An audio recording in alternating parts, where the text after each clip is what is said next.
नमस्कार, मैं गुड़िया शाह। गुड मॉर्निंग स्टडी में आपका स्वागत है। क्या दिल्ली के लुटियंस जोन में ज़मीन लेकर मेरठ में देंगे? जानिए सुप्रीम कोर्ट ने क्यों की ऐसी सख्त टिप्पणी। पुणे के एक किसान परिवार को अधिग्रहित ज़मीन का मुआवजा देने में हो रही देरी पर सुप्रीम कोर्ट ने एक बार फिर नाराजगी जताई है। कोर्ट ने पूछा है कि क्या सरकार किसी से दिल्ली के लुटियंस जोन में ज़मीन लेकर उसके बदले उसे मेरठ में ज़मीन दे सकती है। सुप्रीम कोर्ट ने महाराष्ट्र के अधिकारियों को कोर्ट में बुलाने की चेतावनी दी। जस्टिस BR गवई की अध्यक्षता वाली बेंच ने कहा, शायद महाराष्ट्र के मुख्य सचिव काफ़ी समय से दिल्ली नहीं आए हैं, उन्हें यहाँ बुलाना पड़ सकता है। इससे पहले 14 अगस्त को भी कोर्ट ने इस मामले को सुनते हुए कड़ी टिप्पणी की थी। तब कोर्ट ने कहा था, हम आपको लड़की बहन जैसी योजना लागू करने से रोक देंगे। आपके पास ऐसी योजनाओं के लिए पैसे हैं, इस परिवार को देने के लिए नहीं।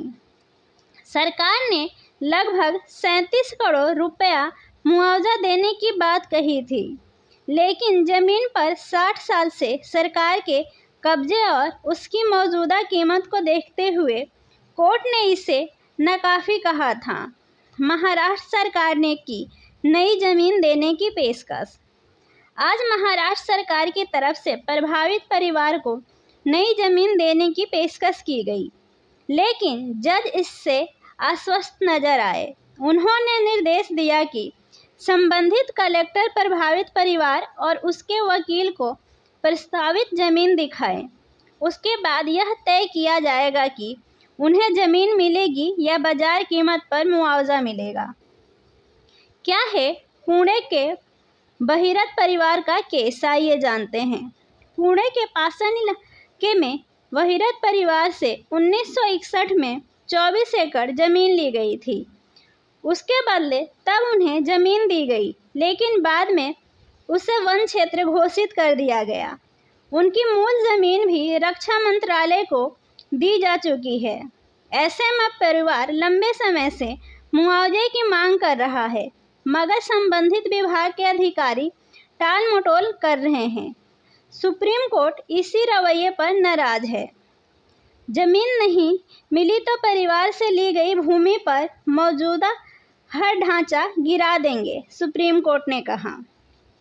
पिछली सुनवाई में कोर्ट की तरफ से की गई टिप्पणी के बाद महाराष्ट्र सरकार ने हलफनामा दाखिल कर याचिकाकर्ता को ज़मीन देने का प्रस्ताव दिया था, लेकिन इस हलफनामे की भाषा ने जजों को और नाराज कर दिया। इसमें जनहित और संवैधानिक नैतिकता जैसी बातों का हवाला दिया गया था।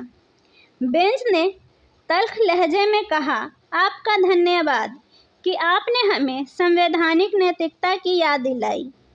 अब आप यह समझ लीजिए कि अगर मामले का संतोषजनक समाधान नहीं निकला तो हम इस परिवार से ली गई ज़मीन पर मौजूदा हर ढांचे को गिराकर ज़मीन उन्हें वापस करने का आदेश दे देंगे। कोर्ट ने महाराष्ट्र सरकार के जवाब को अवमानना भरा कहा। कोर्ट ने एडिशनल चीफ सेक्रेटरी को नोटिस जारी कर इस हलफनामे पर स्पष्टीकरण की मांग की है। मामले की अगली सुनवाई 9 सितंबर को होगी। ऐसी ही अन्य खबरों की जानकारी के लिए हमारे चैनल पर बने रहें। धन्यवाद।